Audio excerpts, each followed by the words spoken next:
Good evening. I'm Robin Dorff, and I'm the Dean of the College of Humanities and Social Sciences here at Kennesaw State University. Thank you. I have three things to do this evening. One is to welcome you. Two is to offer thanks to the people who helped pull this off. And the third is to get out of the way. So I'm going to do all of those in due order. First of all, on behalf of Kennesaw State University, our president, Dr. Dan Papp, our provost, Dr. Ken Harmon, it is my pleasure to welcome all of you to Kennesaw State University this evening for this singularly important event and one that we are thrilled to host. There are a few people I would like to thank. First of all, Adam Pitkin, Executive Director of the Georgia GOP. Thank you, Adam. Joe Dendy, the Cobb County GOP Chair.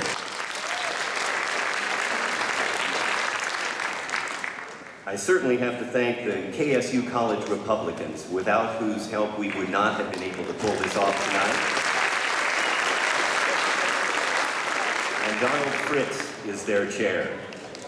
And of course, I have to thank personally as well as professionally Dr. Kerwin Swint, Interim Chair of our Department of Political Science and International Affairs, who probably is the person behind the scenes that really made this event come here tonight.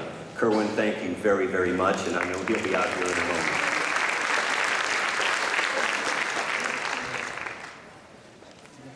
I'd like now to turn things over to John Padgett, the Chair of the Georgia State GOP. John?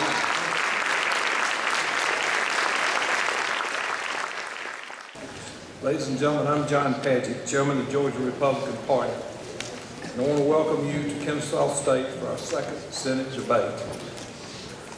I'd like to call upon our 11th District GOP Chair, Scott Johnson, for an invocation.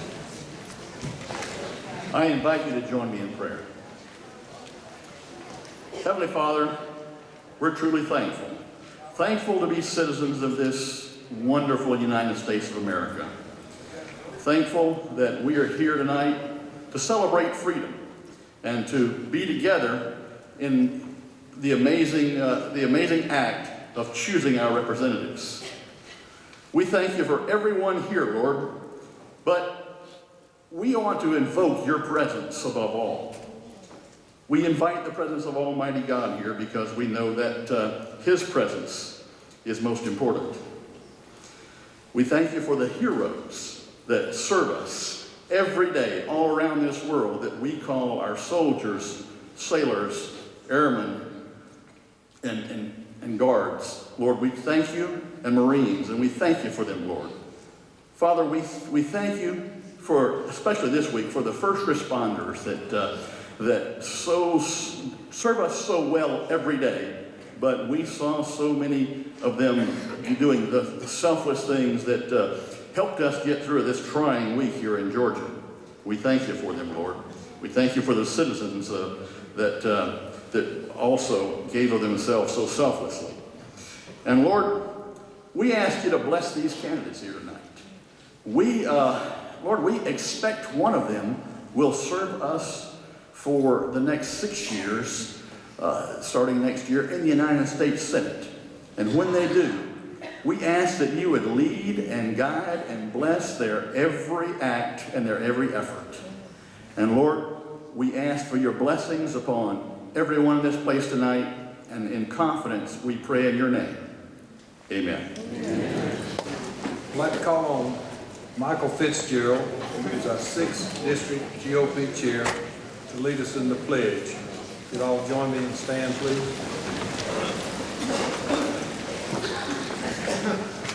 Since you're standing, may I have a show of hands of the veterans, please? Wow.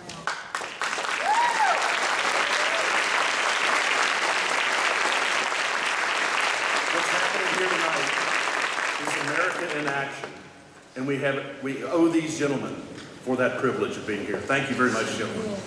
Please honor me with saying the pledge to the flag.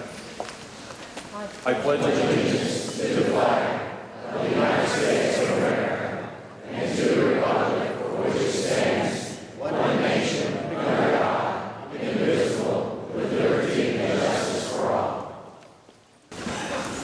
excited about the quality and diversity of candidates vying to replace Saxby Chambliss in the United States Senate. This debate series will provide Georgia voters a wonderful opportunity to interact with the candidates and learn more about where they stand on important state and national issues.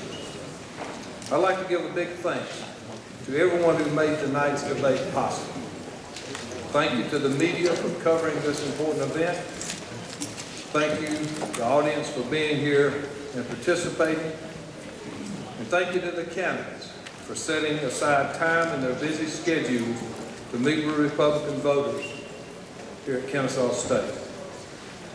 I want to especially mention and give a big thanks to the Cobb County GOP, the Cherokee County GOP, and the 6th and 11th District GOP. Now, while attending debates is important, I also encourage everyone here to get involved in the Georgia Republican Party. Sign up to volunteer on our website, www.gagop.org, and get engaged on Facebook and Twitter and involved with the GOP club in your town or county. And finally, let me close with this. When the dust settles after the Republican primaries, there will be only one winner. And while you probably have a preferred candidate up on the stage here tonight, I encourage you to support the nominee and do your part to ensure victory for the Republican Party at the ballot box. After many years in politics, folks, I know without a doubt that the Georgia Republican Party is the strongest when we all work together. Thank you. God bless. Good luck to the candidates. It's my pleasure now to introduce to you our moderator for this evening. She's a co-host with Tim Bryant with Georgia Morning News. She's editor-in-chief of Z Politics. She's a lady that I wake up with every morning on the radio. Ladies and gentlemen, Martha Zoller.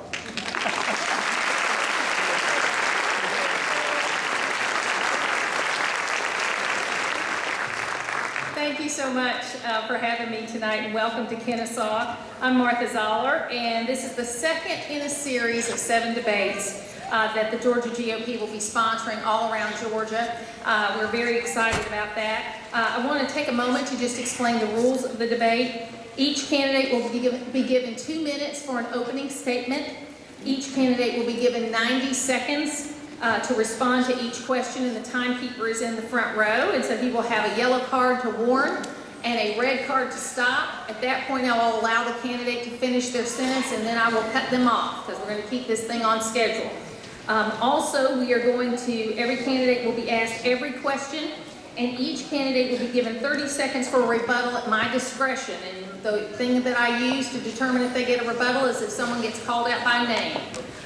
Each candidate will then be given a 2-minute closing statement. Right now, I'd like to bring out the panelists for this debate. First, we've got Dr. Kerwin Stent. Dr. Stent is the interim chair of the Department of Political Science and International Affairs at Kennesaw State University.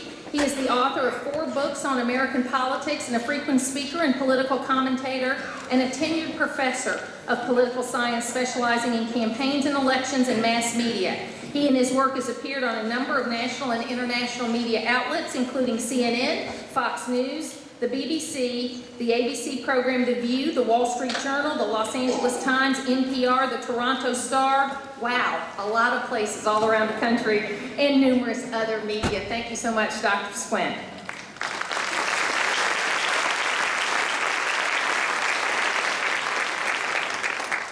Wingfield is our conservative voice at the AJC. He's a conservative columnist and has joined the AJC in 2009 after writing for the Wall Street Journal based in Brussels and the Associated Press based in Atlanta and Montgomery, Alabama. He's a native of Dalton, Georgia, and a graduate of the University of Georgia.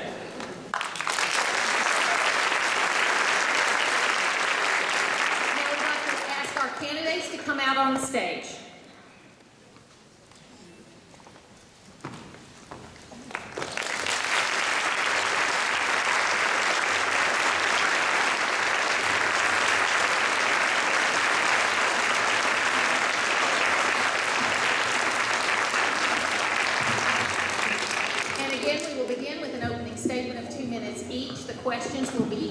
90-second answers as to each candidate.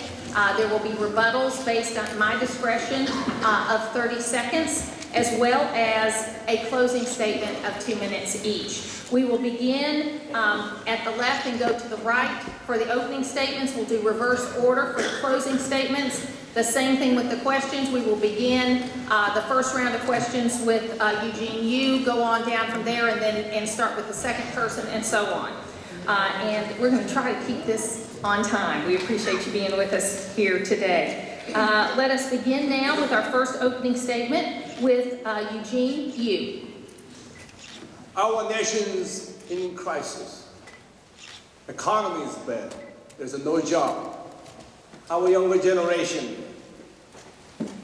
especially those college grads, can even find a decent job. And our older generation, they are continuously forced to work. They can even enjoy the retirement. Good evening, ladies and gentlemen. I am Eugene Yu. I am living the American dream. As a young boy, came to America after 42 years later. Here I am. I'm running for USA. This is what I call pure American dream. Look around. We all look different. And our human nature is not always filled with a love and understanding for those who are different. We may all be different, but we all have a lot to be grateful for. Our differences and our diversity is the strength of America. We live in a great nation, a nation that I believe in. I used to be a factory worker, as a grocery store at the back boy during my high school year. And also I was serving in the U.S. Army. Later, I was doing the business for the last 24 years for the refurbishing military vehicle to the overseas. Washington is out of control. Washington needs a new solution. Washington needs a new blood. I believe in America. We owe it to our children, their children to preserve this great nation. Washington is continuously spending their money. Vote for you, for you. Thank you. Thank you.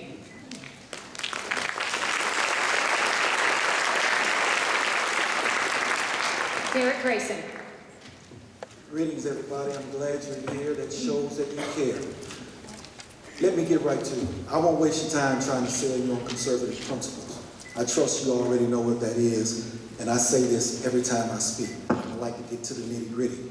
I want to summarize for you what happened in the last debate, because you did not hear those truths from the media, and that is, of course, by design. We had Karen Hamel who pointed out how our debt has gone from $4 trillion to $17 trillion, and the people that were in the room during that time. Instead of addressing that issue or covering it by the press, one boasted that I have a constitutional voting record. What good is that constitutional voting record if we're still going down the drain? What good is a 90% constitutional voting record if the 10% bad votes that you give us infringe upon 40% of our constitutional protections? Another one talked about he cut $3 billion in spending. That's like comparing, when you talk about the debt, a man with 1 penny in his pocket versus one with 5,000 pennies in his pocket. Big deal. What about the rest? Another one didn't even show up. You can judge that for yourself. The bottom line is this: things have not gotten better. They are not getting better, and they will not get better until we, the American people, decide to take a stand and stop recycling the same old politicians who give us the same rhetoric time and time again. More to come later. Thank you.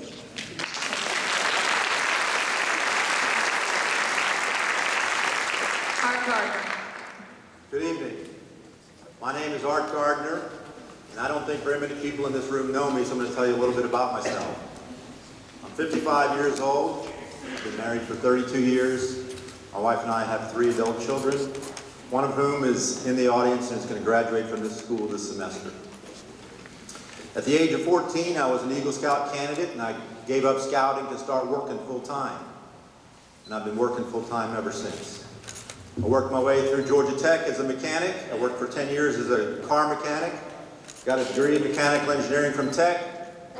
I went to work at Lockheed, making airplanes as a manufacturing engineer.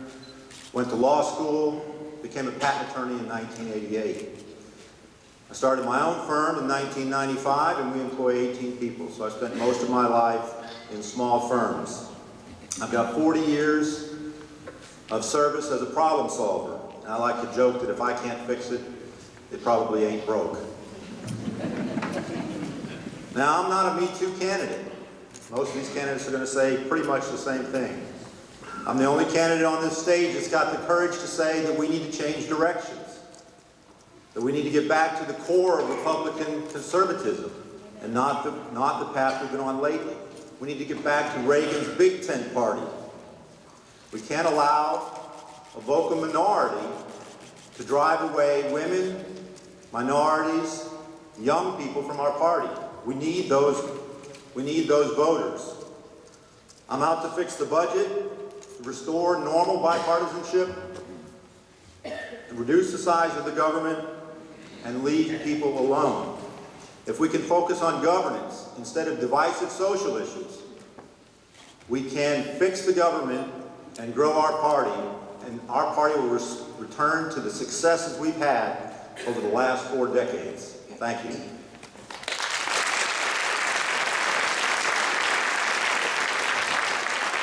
Thank you, Karen Handel. Good evening, everyone. Thank you so much for being here. When I was growing up, I never could have imagined the life I would lead and the plans that God would have for me. I have a wonderful husband, Steve, who's here with me tonight, and I've grown up and lived in a country that afforded me tremendous, tremendous opportunities. In the business world, I was an executive with KPMG and with Seba Vision Corporation. I took a large chamber in North Fulton, literally from the brink of bankruptcy back to solvency. And what I learned was this, that results matter.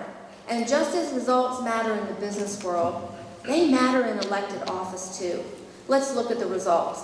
In the past 20 years, our debt has soared because of reckless spending and undisciplined career politicians who've taken us from $4 trillion in debt to $17 trillion. If you add to that the unfunded commitments that we have, we're well over $80 trillion.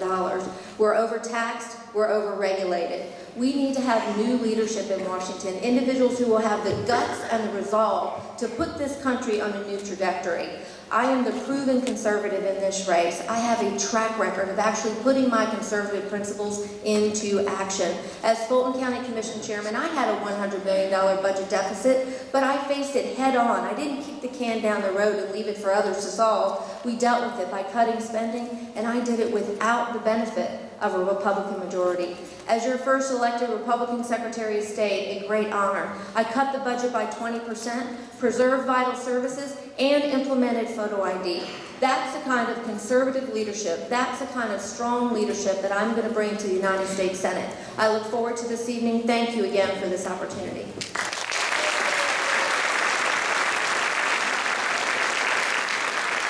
Phil Gingrich.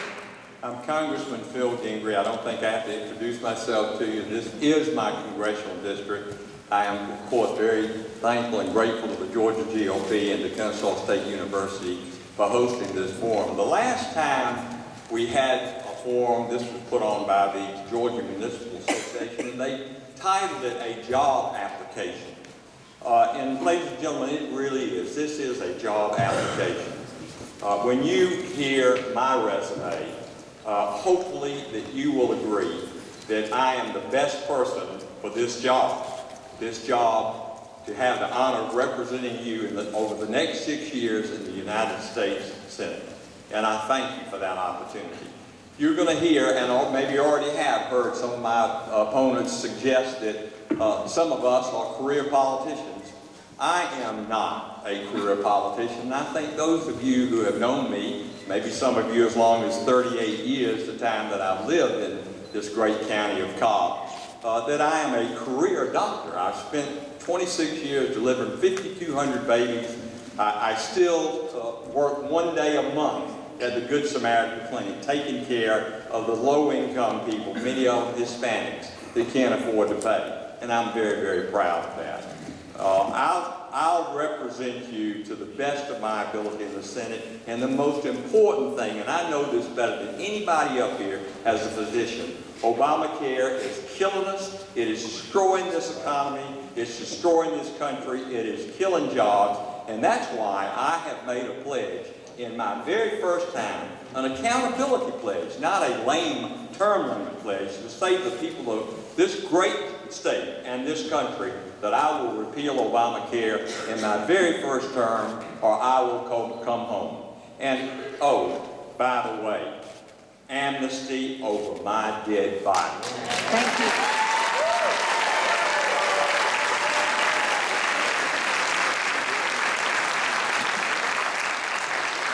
Paul Brown. The current practices of both parties and an out-of-control government are threatening the principles that our nation was founded upon. And Obamacare is the greatest threat that we have to our freedom and liberty. When I was sworn in the United States Marine Corps, when I was sworn into Congress, I took an oath to uphold the Constitution. I take that oath very seriously. Now, friends, elections are all about trust. Ask yourself, who can I trust to give America a new birth of freedom and liberty? You can know where I'm going as your U.S. Senator because you can see where I've been as a congressman. I have a record of fighting against out-of-control government, out-of-control spending. I have a record of my Patient Option Act that repeals Obamacare. Now, true conservatives object to big government, not just out-of-control spending. I don't want a more effective government, more efficient government. I want to return government to the constitutional limitations that our founding fathers gave us in the U.S. Constitution. Out-of-control spending and out-of-control health care are just symptoms. Out-of-control government is the disease. There are 4 words that describe it: consistent, conservative, constitutionalist, Christian. I'm Paul Brown. I'm the father of 3, the grandfather of 2. I'm the husband of my wife for the last 28 years, Nikki Brown. I'm fighting for their future. I'm fighting for freedom and liberty for them. But I'm fighting for your children and your grandchildren's liberty and freedom also. To stop this out-of-control government, to repeal Obamacare and replace it with my Patient Option Act. Georgians want a real conservative Thank you. that they can trust to give America a new birth of freedom. I stand alone as that person. Thank you.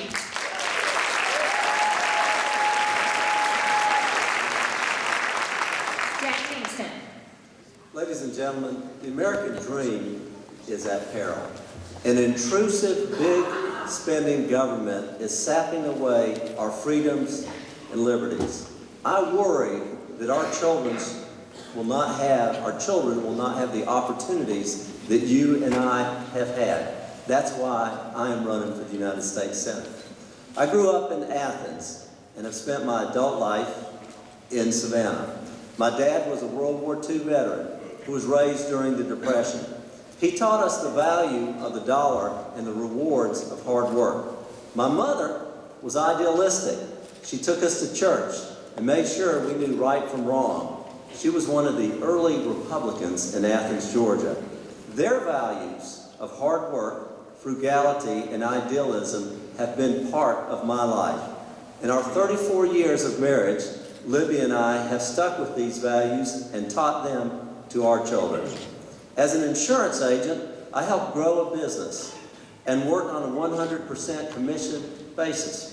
As vice president and a member of the board of directors, I help grow Palmer & Kay into one of the largest privately held insurance brokers in the country.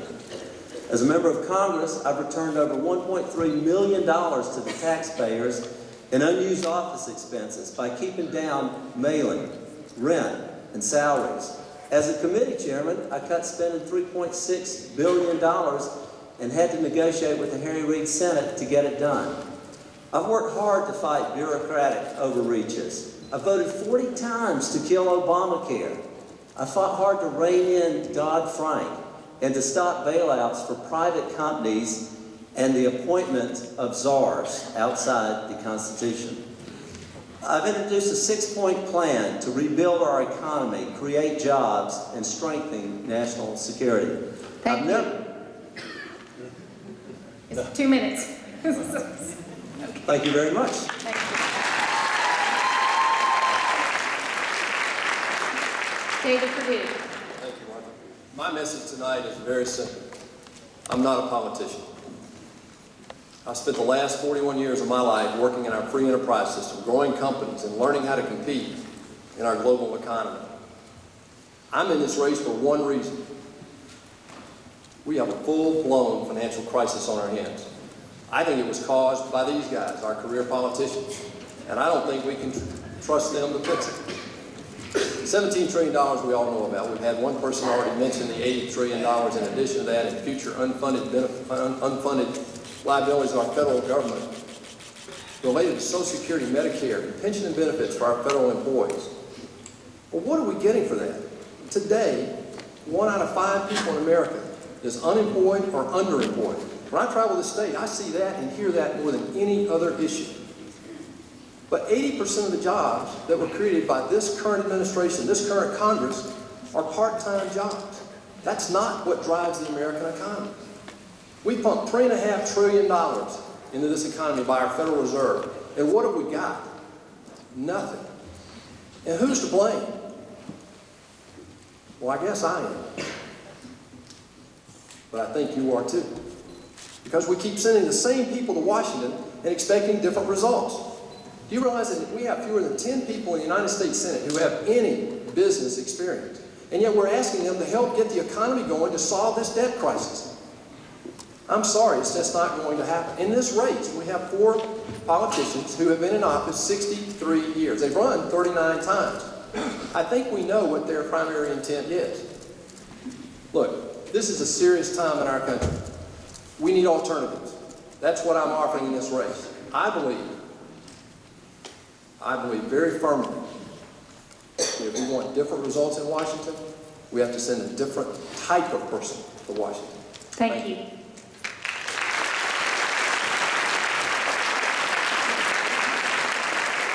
We'll begin questioning with Dr. Swint. The first question goes to Eugene Yu. Good evening, candidates. I'm a college professor, and I'd like to ask a question about young people. For the average young adult coming out of college, here's what they're faced with. A federal health care mandate, some of the highest unemployment rates we've ever seen for college graduates, and student loan debt with an average balance of $29,000 in 2013. What would you say to young voters that would make them believe they can still achieve the American dream? That's a good question. My last 6 months in the campaign trail, I visited so many different colleges and universities, and I talked to so many young people. Every one of them say, Mr. Yu, when I graduate, I can't even get a job. And I ask so much student loan, what can you help us? Well, we must create the job. In order to create the job, you got to reduce all this regulation. Unbelievable, this comment with regulation. Top of that, there's so many different taxes.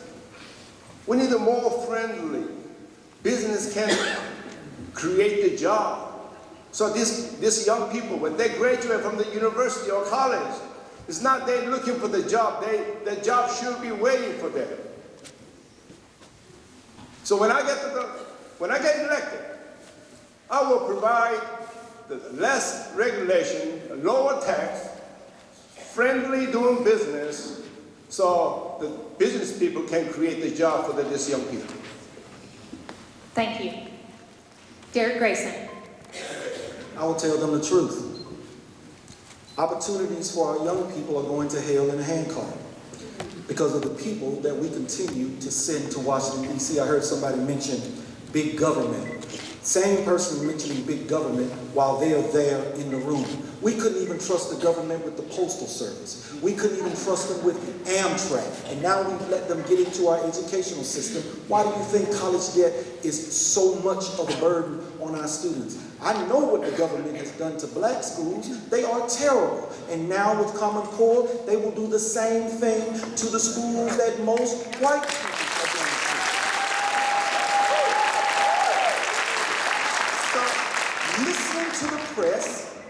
Stop listening to political royals and investigate these candidates, review their records. Tonight, one said, get rid of a particular program that he voted for. I mean, come on, man. I'm done.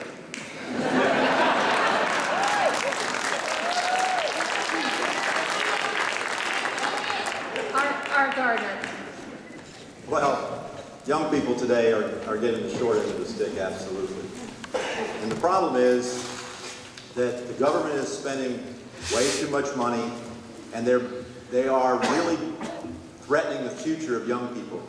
More than people my age and older, young people should be very upset about what's going on in Washington. Washington is spending more money than it's taking in, and they're going to stick young people with the bill. Washington is trying to spend more money on health care for older people like me and asking young people to foot the bill. Young people need to get involved in politics and help us change this. It's a shame what's going on for young folks. We need young folks to be attracted to our party. That means that we need to make the message in our party more attractive to young people. So we've got to change our path, because the direction that we've been on is not attractive to young people as it should be. We need to get back to our core of focusing on smaller government, personal responsibility, personal freedom, and that'll attract young people, and then we can fix things. Thank you. Karen Handel. For the future of the next generation, we have to have new leadership. How can we possibly trust the very people who helped to get us in this mess to actually lead us out? We need new leadership, individuals who will have the guts and resolve to put this country on a new trajectory, to cut spending, to reignite this the economy by rewriting the tax code and dealing with regulation and drawing it down. You know, I know better than just about anyone what a great opportunity this country offers young people. And it always comes down to who is going to work hard. And when I left home at just 17, I knew that what awaited me was a great country filled with opportunities if I was just willing to work really hard. Ronald Reagan told this nation, a frightened, uncertain, angry nation at that time, that our best days were ahead. And I'm running because I want to make sure that with new leadership in Washington, with proven conservative leadership, that we make sure that the best days are still ahead for this country. Thank you. Phil Gingrey. We have had leadership in Washington, but not in the United States Senate and not at 1600 Pennsylvania Avenue. That's where the leadership problem is. You know, Barack Obama became president, was sworn in January of 2009, whining about the Bush administration. And so what did he do when he was talking about losing 800,000 jobs a month? Instead of focusing his priority on the economy and putting people back to work, all of a sudden we spent about a year having cap and trade crammed down our throats. The leadership, fortunately, in the House of Representatives rejected that, and the Senate finally also rejected it. Then President Obama comes along with the so-called stimulus package, another $800 billion, as Zell Miller probably would have said, pouring money down a rat hole.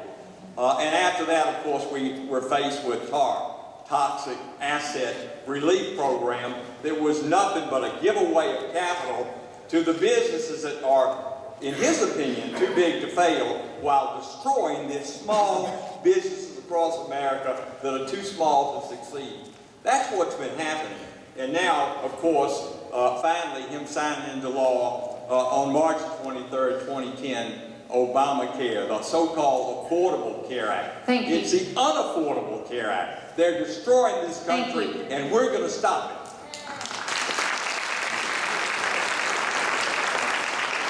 Paul Brown. Martha, before my time starts, I was a jet engine mechanic in the Marine Corps around all those jet engines. I shoot a gun a lot, so I did not hear the question. Could we repeat the question? I'm not sure because the sound's not good Sure, down go this ahead. end. The question is about young people. For the average adult coming out of college, here's what they're faced with: the federal health care mandates, some of the highest unemployment rates we've ever seen for college graduates, and student loan debt with an average balance of $29,000 in 2013. So what would you say to young voters that would make them believe they can still achieve the American dream? We have to give kids a jobs opportunity, and my Jobs Act would do that. In fact, it would create millions of new jobs for those kids graduating from college. We have to repeal Obamacare, and I've got the bill to do it. It's H.R. 2900. That's killing jobs today. In fact, my bill has been endorsed by the Association of American Physicians and Surgeons, which is a conservative alternative to the AMA. We've got to balance the budget and stop this out-of-control government. There are opportunities out there for kids. I'll tell you what. I just recently had an experience walking around the University of Georgia campus with a Fox News crew following me. And I walked up to students at random. I didn't know what I was going to get for an answer, but I said, I'm Paul Brown, I'm running to be your U.S. Senator. What can I do? What can we do in Congress? It's the most important thing for you, for your future. Every single one of them, from a group of freshman girls all the way up to a non-traditional student that's probably in his 40s. Every single one said, give me a job. And that's exactly what I've been doing. I've got the legislation to do so. We've got to stop this out-of-control government and shrink it. And that's exactly what I've been fighting as a true conservative in Washington. We've got to stop this out-of-control government. Thank you.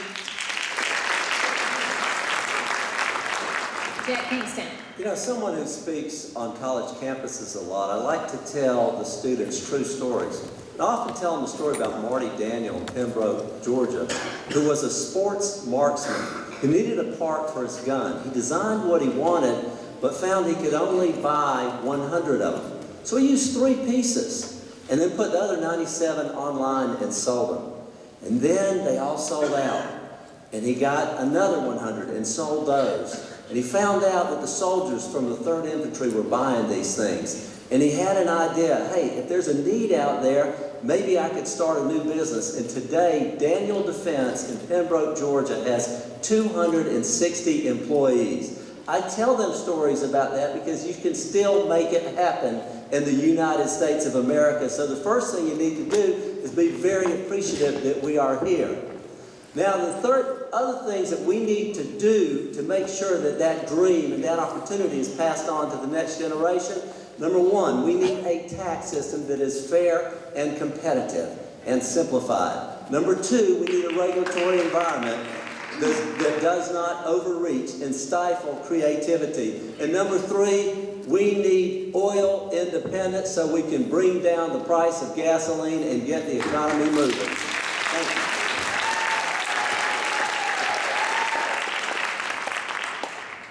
Thank you. David Perdue. True story. Yeah, I got a true story for these college graduates. If I heard what I just heard, I'd be scared to death. Not only do they have a $29,000 bill to pay back for college, you and I, have let these guys give them, listen to this, a $1 million credit card bill that they got to pay back during their lifetime. That's what this debt amounts to. We better have a plan for them, or they'll be in the streets rioting if they ever figure that out.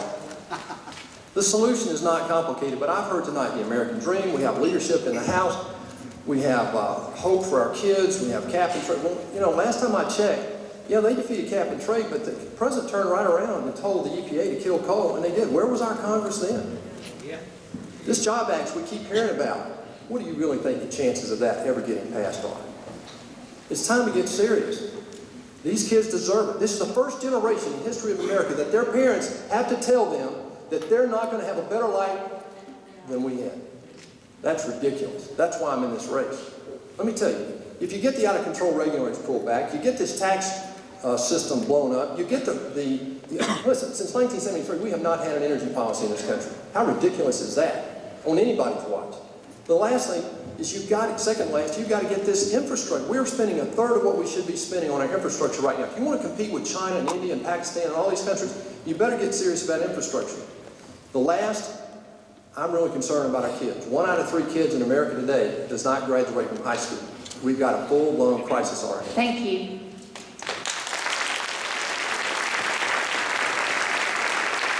Question number 2, Kyle Wingfield. I will begin with Derek Grayson. Thank you, Martha, and good evening, candidates. We've already heard some about Obamacare, so let's talk about Obamacare. The Republicans in the House have voted several times, many times, to repeal Obamacare. They have introduced a number of bills. We've heard about one of them already, to replace it. Recently, 3 Republican senators, Burr, Coburn, and Hatch, introduced another bill that if you got to the Senate, you might have a chance to vote for.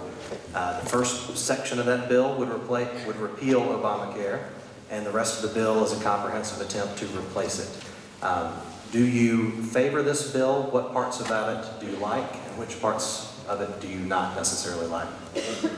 Derek Grayson. I don't want another bill from D.C. that has anything to do with 1/6 of our economy. Our healthcare system wasn't broken. It has problems that we could have fixed. But here's the truth that nobody will bring out. Big deal, they've produced a few bills. They had 12 years, 12, after Hillary Care failed. The GOP had, I'm gonna say it again, 12 years to do something about the complaints that American citizens were expressing over health care, and they did nothing. So when Obama got there, he rammed this down our throats, and now all of a sudden, everybody wants to repeal Obamacare and replace it with something else.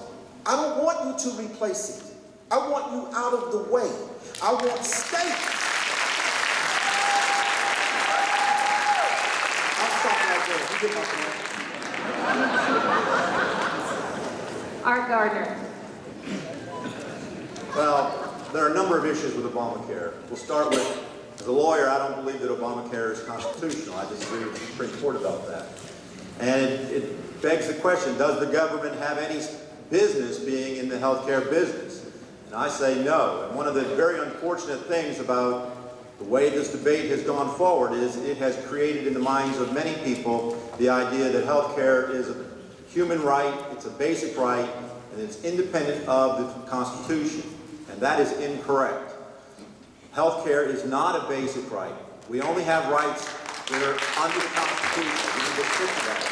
Now, the law or the bill that's being proposed, yes, I would be in favor of that, to repeal Obamacare.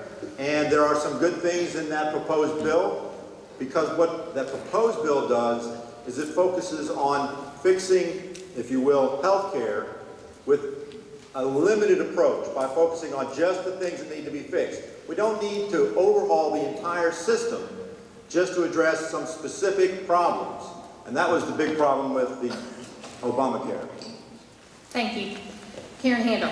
Thank you. The proposal from the Senate is very similar to my friend Congressman Tom Price's bill, H.R. 2300, which I have already come out in strong support of.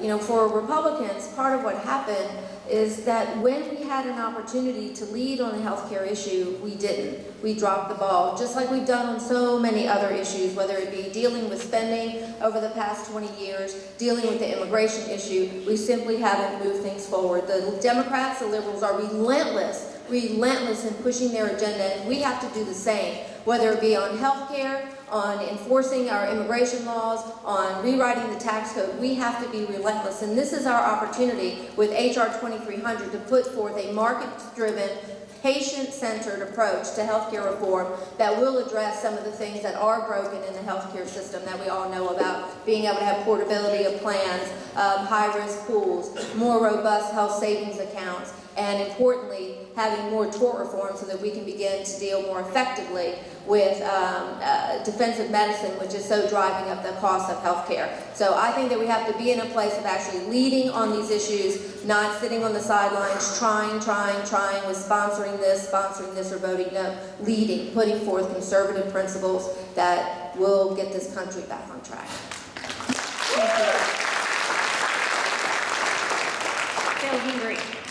Everybody in this Performing Arts Center knows that the Republican Party currently controls 1/2 of 1/3 of the federal government.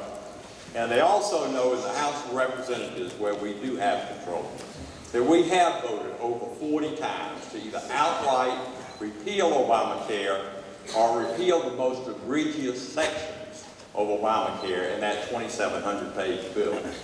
Now, the question that was asked was, what do we think about this bill coming out of the Senate?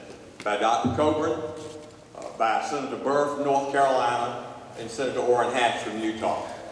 It's a very, very good comprehensive bill.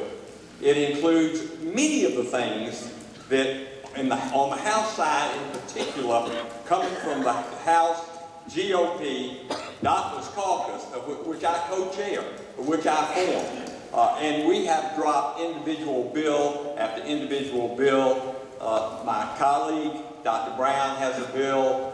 Karen Handel just said my other colleague, physician from Georgia, Dr. Tom Price, has a bill. This bill coming out of the Senate, I think, is probably the best of the best. But we need to repeal lock, stock, and barrel Obamacare and completely replace it.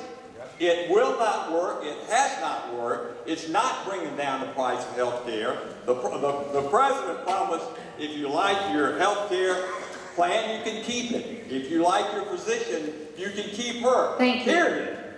That's absolutely untrue. This bill coming out of the Senate will do it, and I do support the bill. Thank you. Please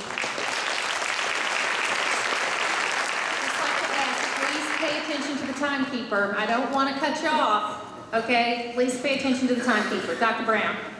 I'm a family doctor, and I can tell you my diagnosis is Obamacare is not fixable.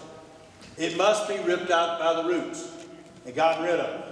And I've got the bill to do that. It's H.R. 2900, the Patient Option Act. Already mentioned it. It totally repeals Obamacare and puts you in charge of all your health care decisions. It's your insurance, your doctor, your choice. It will make all citizens' health insurance a lot less expensive than it is today. It will provide access to good quality health care for all Americans, and it's going to save Medicare from going broke. The Senate bill and every single other House bill that has been introduced today puts a government bureaucrat in your health care business. We've got to get the government out of your health care business totally.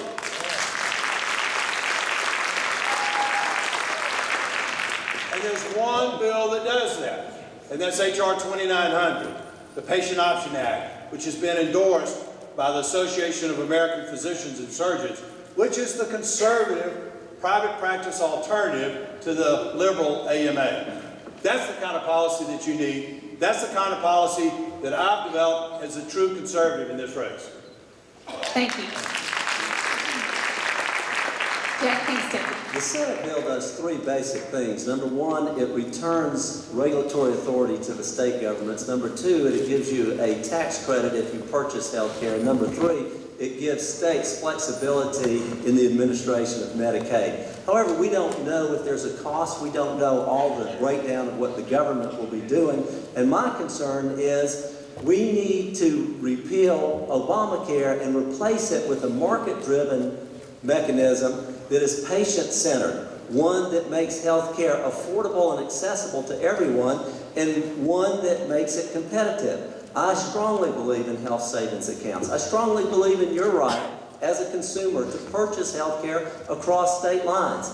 I know that doctors run up the costs on health care practicing defensive medicine. We need to get rid of the frivolous lawsuits. And finally, We need to allow association health plans so that small businesses can pool together and get the economies of scale that large purchasers get. I believe that those are far more market-driven solutions than some of the ideas that are being floated out there. Thank you. Thank you.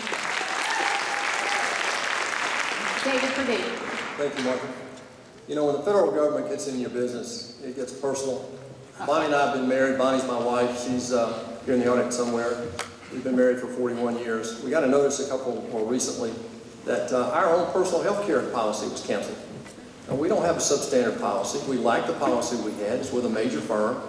And it took about 45 days to get through the system. We finally got the results back. And sure enough, we have to have hearing, vision, drug rehabilitation, and oh, by the way, maternity. Now, my wife and I met in elementary school. I'm sorry, she's not Sarah. In all seriousness, every Republican up here is saying the same thing, and I agree. It is an insidious bill. It's one of the worst pieces of legislation in our modern era. No other piece of legislation has been crammed down our throat by a supermajority and stood the light of day, and this one isn't either. I said back in April it's probably going to collapse under its own weight, and it is. Clearly, we've got to repeal it. The trick is this. When you have the realities of today with a Democratic Senate and a Democratic administration, what do?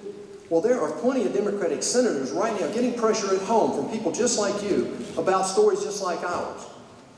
It's not reasonable. It's not working. And we can get them to vote with us, but we've got to have a reasonable alternative. I agree with House Bill 2300. Tom Price did a great job in that. He's a physician, and I support that. This bill coming out of the Senate is certainly headed in that direction, but it's got some uncertainties around it. Thank you.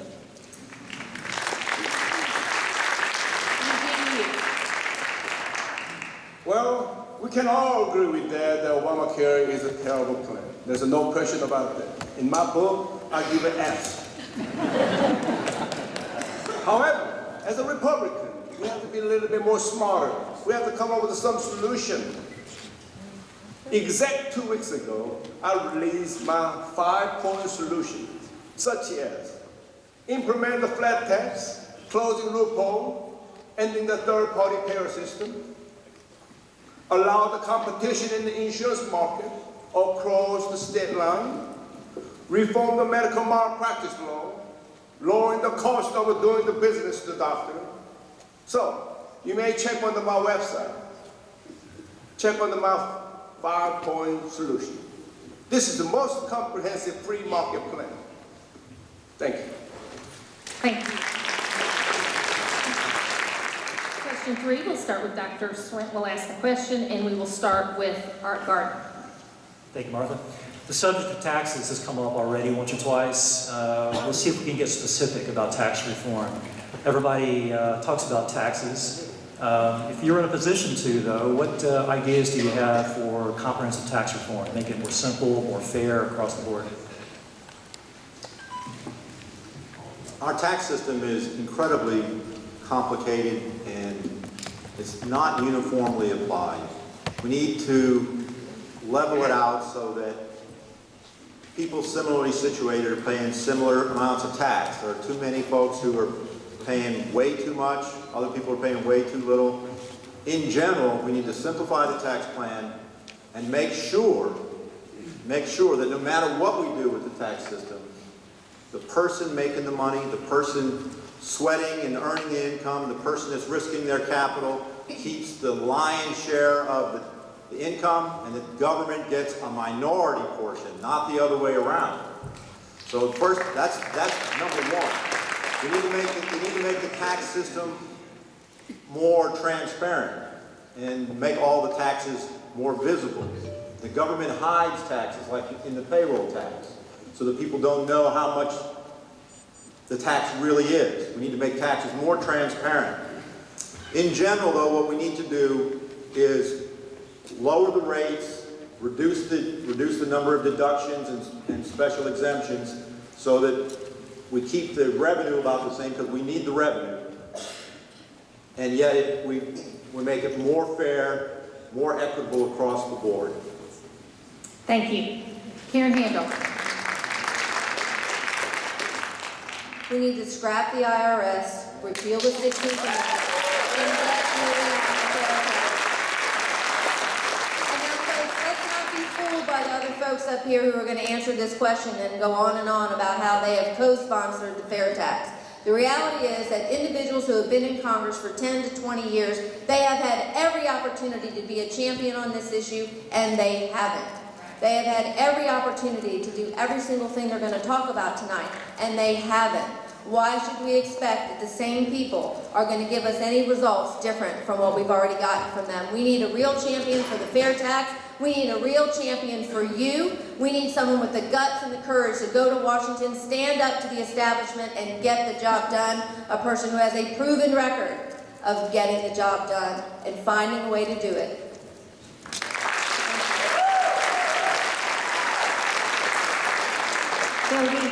Kerwin, there is no question that we need a simplified tax code. We need to reform the system without question, whether it's the fair tax, national retail sales tax, the penny tax, the simple tax, lowering the corporate tax rate at least to 28%, if not 25%.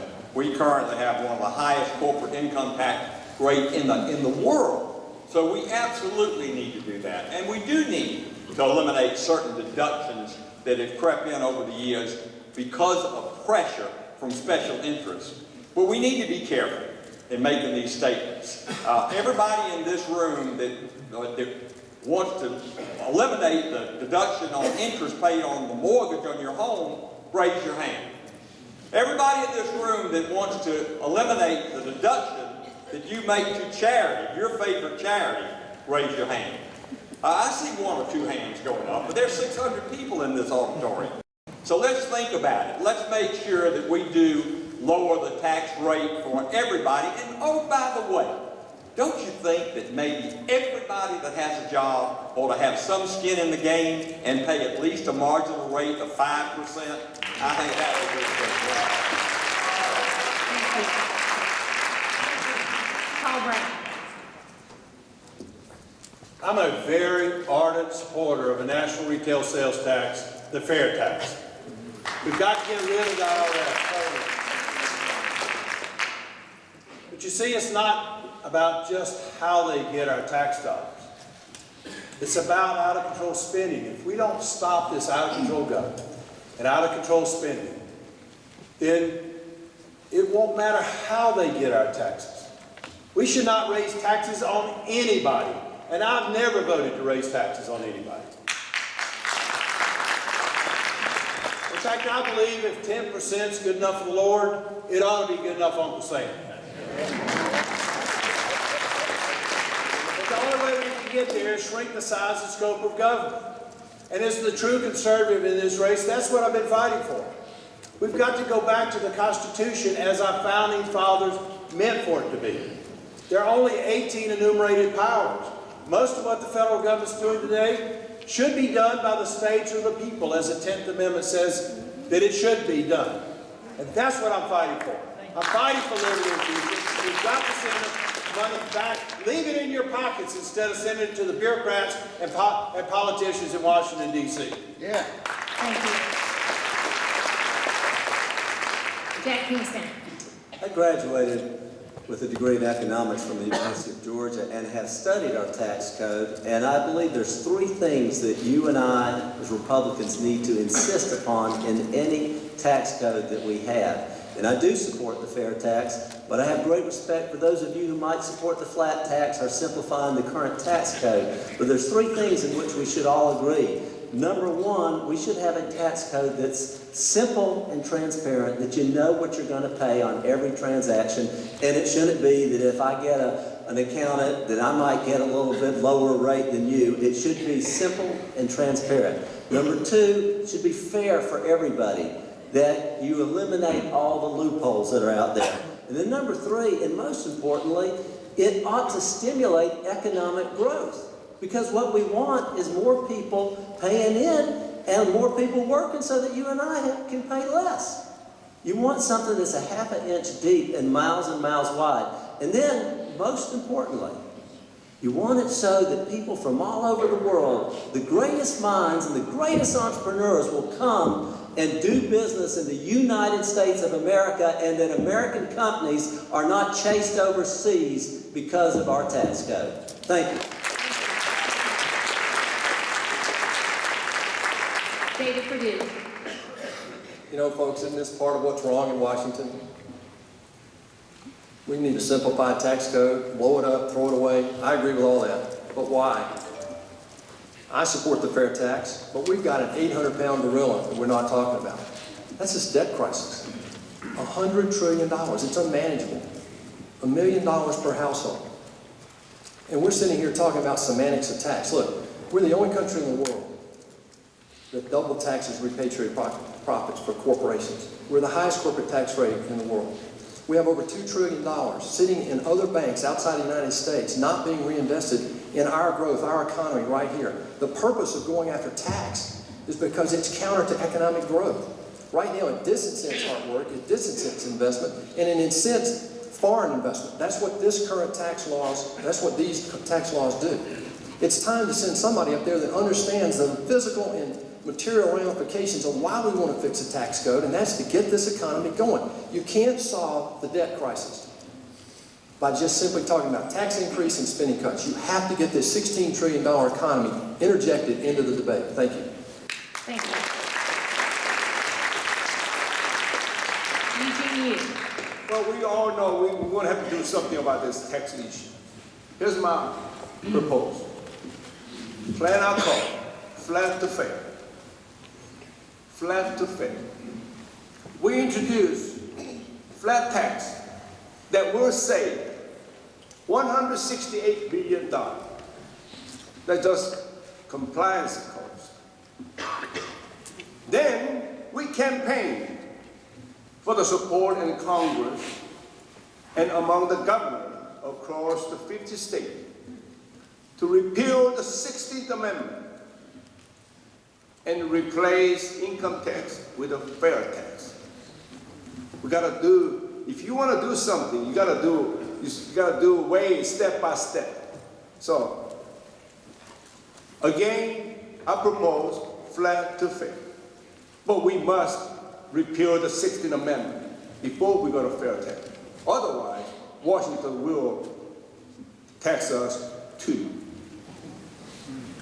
You understand that, right? Yeah. Thank you. Thank you. Derek Grayson. I may actually use up all my 90 seconds this time. A couple of things. I'm not impressed by what I'm hearing. I've been hearing it for a long time. I support this, I support that. Sing me, I'll do it. But nobody in this room has ever seen anything of substance that has come from Washington, D.C. in the way of real tax reform. It is all talk. And while he talked about 10% fair tax, no tax is fair if they continue to take from me by force what I have earned and redistribute it to someone else. I prefer a consumption tax. That's the term I like. I make it, I keep it in my pocket. If I spend, I pay a tax then. And we can talk about what that should be after. So we all know what needs to be done. We got to get rid of the 16th Amendment, et cetera, et cetera. But no tax reform is going to come if you send them back. If you send me, I'll take a flashlight and show you the corruption. I'll take a broom and sweep out things like the 16th Amendment, and I'll blow my whistle and sound the alarm on those standing in the way of real tax reform.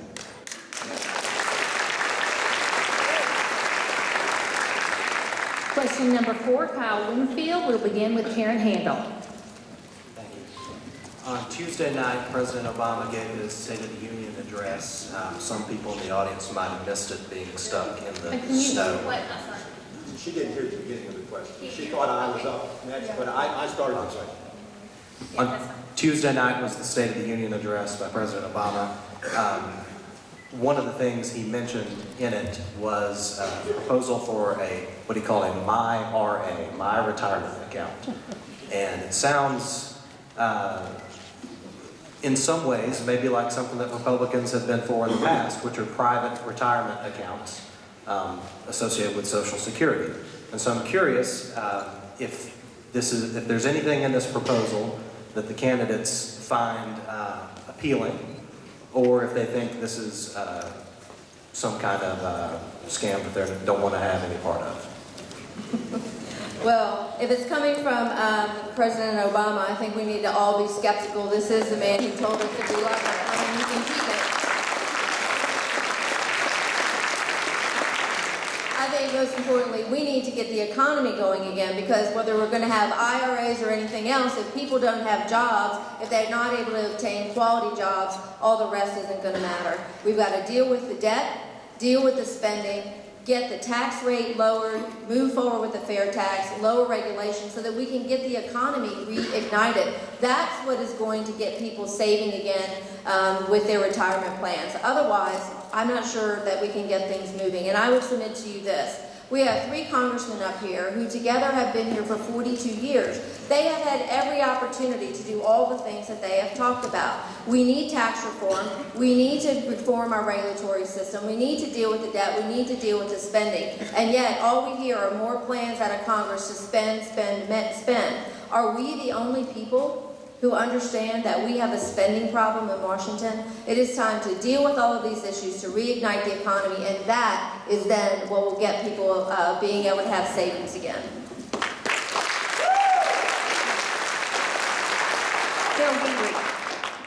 Kyle, I think the first thing we ought to do is repeal the State of the Union address.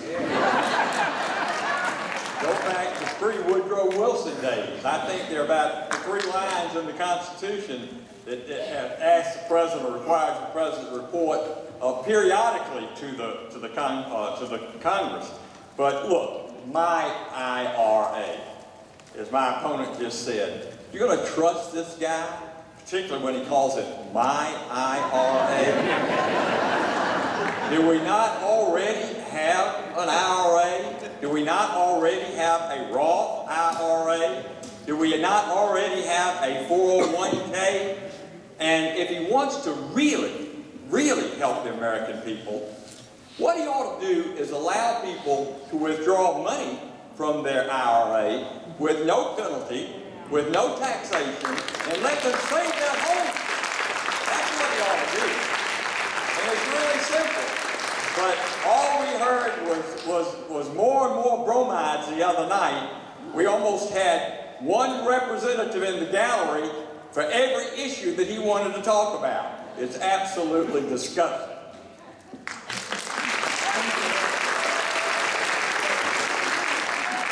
Paul Brown. Well, Barack Obama's philosophy is that he wants to control everything in your business. And that's the problem with my IRA. He looks at it as his IRA, not yours. In my Patient Option Act, we create health savings accounts that you own, you control. You can put up to $10,000 a year in your health savings account, and it will continue to grow throughout your lifetime. And when you pass away, the money that's left in that health savings account will go to your heirs, will go to your kids and your spouse. We need to change the whole philosophy of what we're doing, not only with health care, but everything that the federal government's doing, because the federal government is just totally out of control. It's not about just controlling spending. Spending is a symptom. An out-of-control health care bill is a symptom. The disease is out-of-control government. We've got to go back to what our founding fathers meant for government to be. That means that the senators and congressmen in Washington should be citizen legislators, not professional politicians. We've got to go back to the Constitution as our founding fathers meant it. That's what I've been fighting for as a U.S. congressman. That's what I'll fight for as a U.S. senator. I'm the true conservative in this race that has been fighting for you to leave money in your pocket and keep it out of the hands of the politicians in Washington. Thank you. The only thing the President got right in the State of the Union address is when he honored the United States Ranger within the government. And I think we could all unite over that. He did not mention spending cuts. He did not mention the Obamacare disaster. He did not mention the fact that the Obamacare website is 4 minutes away from being hacked in. All of your health care information, all your income information, all your family information. He did not mention the national debt. He did not mention Benghazi. He did not mention national security. I agree that health savings accounts would be a far superior way to put money in the American taxpayers' pockets. Can you imagine going to see a doctor and shopping the price so that if you get the price down, you can put some of the money in your pocket? What a great thing that would do to our healthcare system. That's what our healthcare system is missing, that market mechanism that, as Adam Smith called, the great invisible hand of capitalism that brought the prices down and the competition up and made healthcare more affordable and more accessible to everyone. Thank you. Thank you. David Perdue. Well, to be direct, this president lied to us when he told us he was going to cut the debt in half. That's when it was 10. He's on track now to more than double it. He lied to me when he said I could keep my insurance. No, I don't support his IRA. There are better solutions out there, but we better get to it. $86 trillion in future pension and benefit liabilities for federal employees, for Medicare, and Social Security. Social Security is just one of several that we've got to deal with. This is not a 10-year or a 5-year or a 1-year fix. Ladies and gentlemen, it took us a long time to get here, since the 30s. It might take us 30 years to live out from under the liability that we have right now. The system is corrupt because we ask our kids to pay for us. And that worked right up until the time the baby boom started hitting. By the way, it hasn't even hit yet. As it starts to hit, this Social Security liability explodes on us. Nobody's talking about how big that gets in the next 10 years. In 10 years, this will be unmanageable if we don't face up to it right now. But where I ask are our congressmen and senators on the Republican side, where are the alternatives? I haven't heard any debate on Social Security, on any of these issues we're talking about that make up the $86 trillion. In the time we put somebody up there that understands how the free enterprise system can be brought into the solution of this debate? Thank you. Eugene Yu. Honestly, I did not pay attention. Because this man is a president of the United States. Every time he opens his mouth, it's a BS.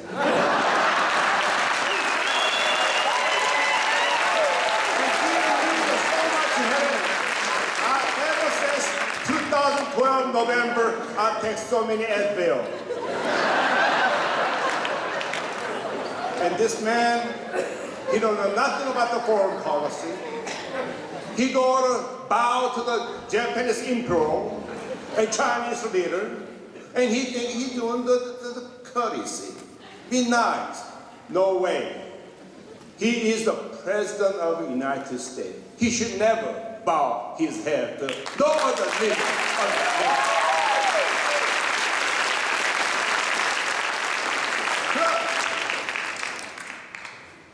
When he lost credibility, from that point on, I decided not to listen to you.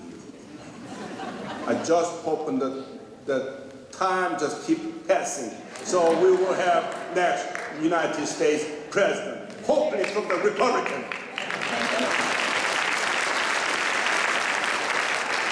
Derek Grayson.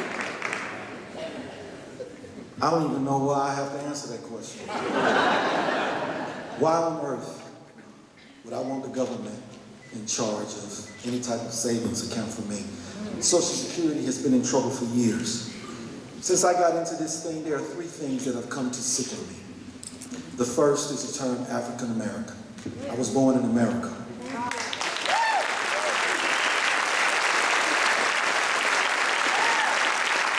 The second is when I hear the word leadership used by politicians. Our Constitution, the preamble says, we the people, and it is founded upon one simple concept, a representative government. I use the term minister because it literally means servant.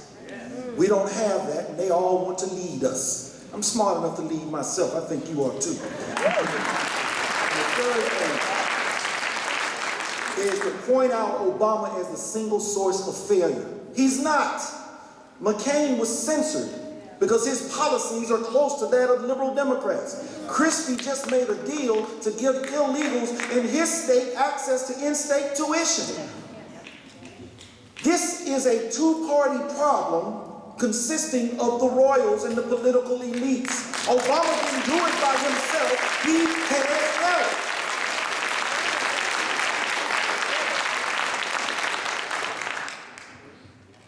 I'm done. A few seconds left. Art Gardner.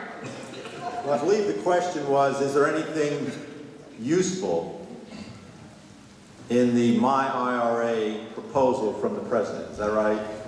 Something like that? Short answer is no. And first of all, it would put Social Security at risk.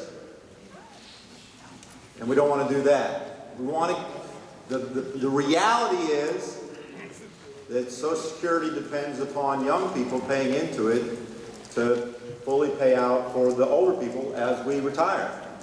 So if you're going to tell young people that they should put their money into My IRA instead of the Social Security system, that's not going to be a good idea. And why would the president propose that? He's proposing that because he recognizes that young people don't think Social Security is going to work for them. How many people under 40 in this room think that they're going to be able to retire and that Social Security will be there when they need it? Not very many people. So that's the issue. We've got to restore confidence in young people in the system. And to do that, we've got to fix the government. And we need young people to be attracted back to our party in big numbers the way that they were in the past. The young people and the Republican Party have a co-aligned interest. We need to fix the government, not only for now, but for future generations. Thank you. Next question, Dr. Swint, and we'll start with Phil Gingrich. Let's talk about foreign policy. The Saudi Arabians are angry with us. The Israelis are angry with us. The Egyptians are angry with us. A lot of this has to do with our policy towards Iranian nuclear power, towards the conflict in Syria, towards the conflict in Egypt. A lot of our allies don't trust us, don't have confidence in us anymore. If you're elected to the Senate, how would you approach a foreign policy that tackles these issues and has a realistic chance of getting passed? Phil Gingrich. Martha, thank you. Foreign policy is hugely, hugely important. We've spent a lot of time talking about Obamacare and the economy and the debt and the deficit, which are linked at the hip. But there is no question that this president is also a dismal failure when it comes to foreign policy. This idea that you think you can talk Rouhani down because you couldn't, the boisterous Ahmadinejad is poppycock. And I am fully in favor of the resolution being drafted in the Senate to enact further sanctions, even tougher sanctions, at the end of this 7-month negotiation period when the Iranians once again just play us like puppets on a string. And that's exactly what's happened. We have no foreign policy. Mr. Yu said earlier, bowing. That's what our foreign policy is. We are the strongest nation on the face of the earth. We have an obligation not just to protect our own people on our own shore, but every independent, liberty-loving individual across this globe. That's our responsibility. This man has not taken. Thank you. Paul Brown. Let me tell y'all how I look at foreign policy. Whatever our foreign policy is needs to be in the best interest of the United States. We need to focus upon us, not on other countries. And as we look at whether we should get engaged in Syria or any other entity, frankly, I don't believe we should ever go to war unless Congress declares war.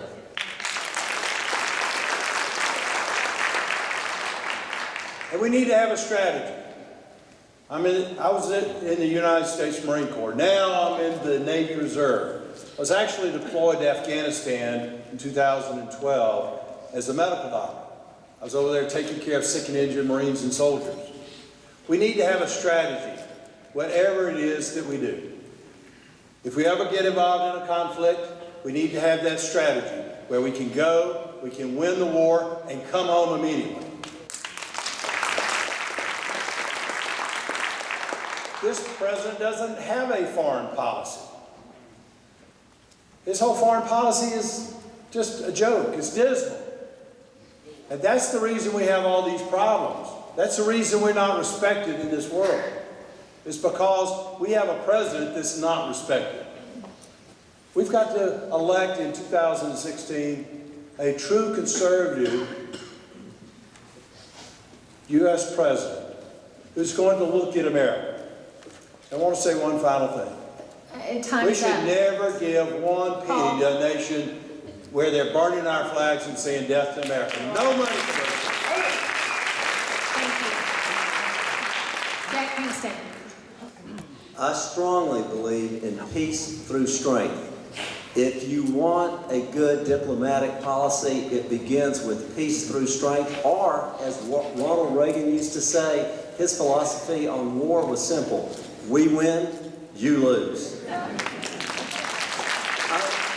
I served on the Defense Committee of Appropriation. I've represented 5 out of our 8 military installations in every branch of the service. And this is what I believe.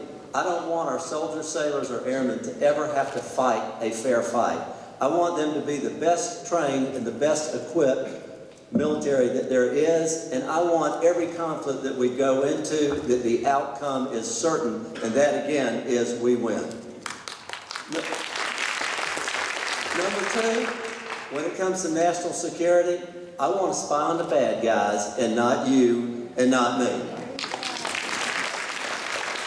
Number 3, we're going to stand next to our allies like Israel, and we're not going to cut deals with Iran. If Israel thinks it's a bad deal, it probably is one. Number 4, if you touch one of our ambassadors or an American overseas, we are coming after them.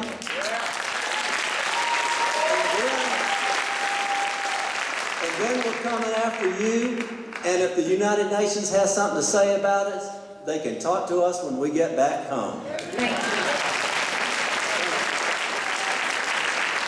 David Perdue. Thank you. I've lived and worked outside the United States much of my career.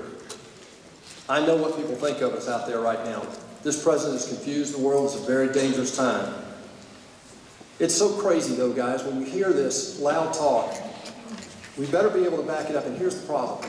When you borrow 35 cents of every dollar we spend in the United States federal government today, how long do you think this world's going to let us keep doing that? They already have figured that out. So when we tell Taiwan that we're going to honor our treaty with them, peace treaty, that if China invades Taiwan, we're going to borrow money from China to go to Taiwan and defend Taiwan against China. Now, I'm sorry, that's just not common sense. In all seriousness, though, if you want a strong foreign policy, if you want a strong foreign policy, you better have a strong military. If you want a strong military, you better stop borrowing 35 cents of every dollar you spend, and you better bloody well have the strongest economy in the world. We bankrupted the Soviet Union in the 1980s with the strength of our economy and the power of our ideas. And now we're doing the same thing to ourselves through our own foolishness.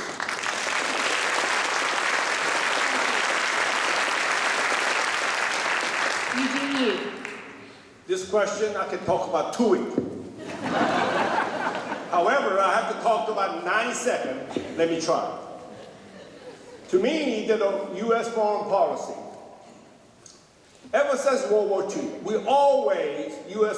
foreign policy, worried about other countries. When I get elected in the U.S. Senate, our U.S. foreign policy, what is the best interest for America? There's one example. Foreign aid, $37 billion every year.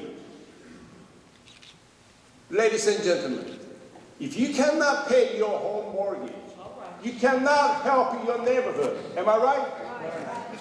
We in trouble. We don't have money. We cannot spend money like we used to. So therefore, let us take care of us first. Then we worry about our neighborhood. However, one other thing, our so many American boys and girls lost their lives in Iraq. Now Iraqi trying to rebuild this nation. Every construction contract went to China. That is our current U.S. policy. And that money, when the Chinese get money, they also loan the money to us. So you see how stupid we are doing?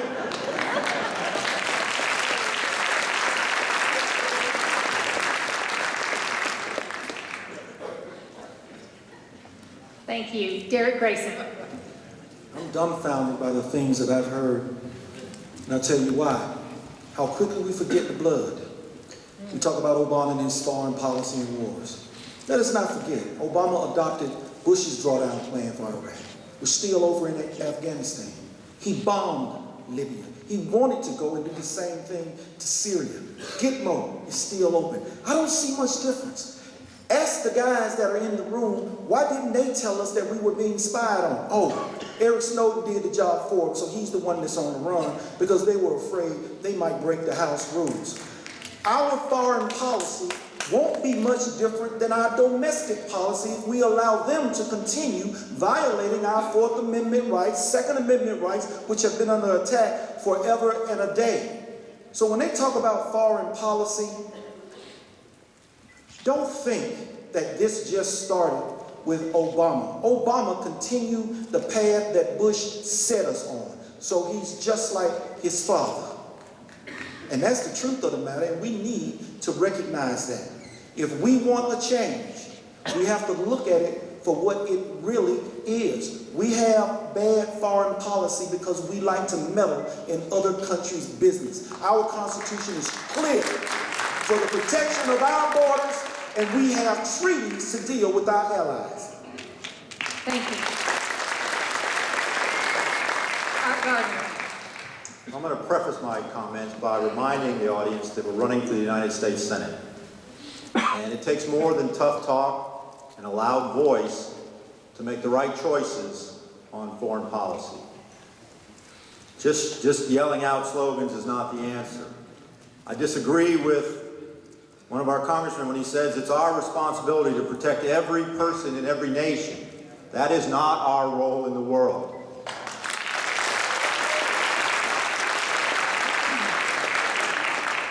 Now, I'm pro-defense, like most Republicans are. I work in the defense industry. But that doesn't mean that we have to be pro-war all the time. You have to pick the right war. Not every war is one that should be fought. And having the wisdom to know which is the one to fight and which is one to avoid calls for careful thought, careful consideration. Part of the problem we have right now with Iran is that we don't have Iraq to balance it out. Iran and Iraq were natural enemies and have been for a long time. But we wrecked Iraq, and we left Iran as the dominant power in the region. Instead of being in Iraq, we should have been in Afghanistan going after Osama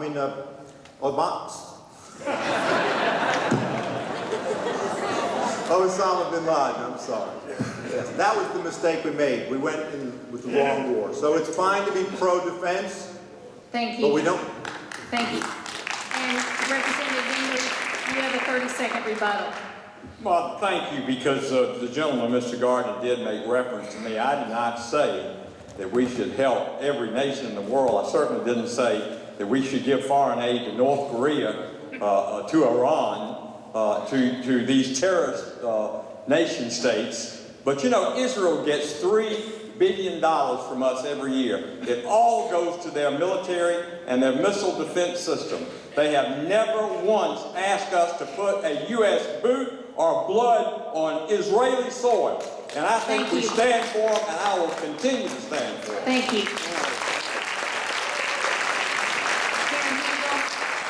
Thank you. Our national security foreign policy focus should be keeping Americans safe and protecting our freedoms first. We need to, anytime we are going to engage around the world, we need to have a clear strategy. What is the end game?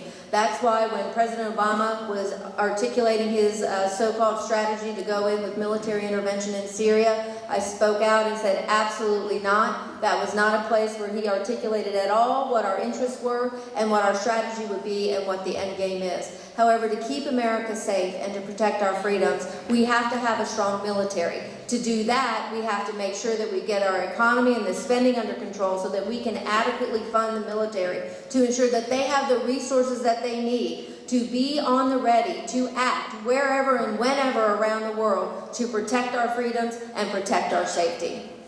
Thank you. One final question. I'm going to take a little point of privilege is that we're going to do 1 minute answers on this final question. Since we're running just a little bit long, we want to have time for closing statements. So we will have 1 minute answers on this final question. Kyle Wingfield will ask, and Karen Handel will, Kyle Wingfield will ask, and Paul Brown will start. Thank you. In light of the winter weather that we had this week, a lot of people are questioning the transportation system in Metro Atlanta and its adequacy. And one of the congressmen from Georgia, Tom Graves, has argued that one of the things that would help states better address their transportation needs is to devolve a portion or most of the federal gas tax to the states and let the states decide what to do from there. Do you support that proposal, and why or why not? Kyle, I'm an original co-sponsor of that bill to make sure that we get all of our gas taxes paid on our roads, not for bicycle paths or trails to rails, but just to build our road infrastructure. And we also need to do something else. I support deepening the harbor in Savannah, all of us do, but we've got to do more than that. We've got to have an interstate, north and south connection to the interstate system. So we already have a full-lane road up to Augusta. We need a 4-lane 17 up to I-85. And then we need to do an east-west corridor, say from Franklin County over to Gordon County. That will get these trucks that were all over the roads here in Atlanta off of the roads so that we don't have those kind of problems. We absolutely have to have the infrastructure, and it's one of the few things that is what government should be doing. But it should be done on the state level, not the federal level. Thank you. I think anytime you can devolve power out of Washington, D.C. and put it in the hands of the state and the local government units, it's a good thing. It's going to be more efficient and more effective. But I also want to say part of the investment to infrastructure has to be taken on the regulatory giant that's slowing us down. If you want more money for roads, then spend less money on EPA and some of these lawsuits that hold up road projects. I've been working on the deepening of the Savannah River since 1999. Now, we are in between third base and home plate, finally. But it has taken $41 million in 13 years for the federal government to approve of the project that was passed by the United States Congress. That's how difficult it is. And during that period of time, China built from start to finish a port that's bigger than Savannah. 352,000 jobs in the state of Georgia. The cost-benefit analysis is $1 spent, $5.50 return. We need to get the regulatory overburden out of the way so we can start building these great projects that will help our economy and create jobs. Thank you. David Padilla. Well, clearly, if we get sidetracked and start talking about taxes, we miss the big picture here. Economic growth is the way out of this box that we've dug for ourselves since 1933.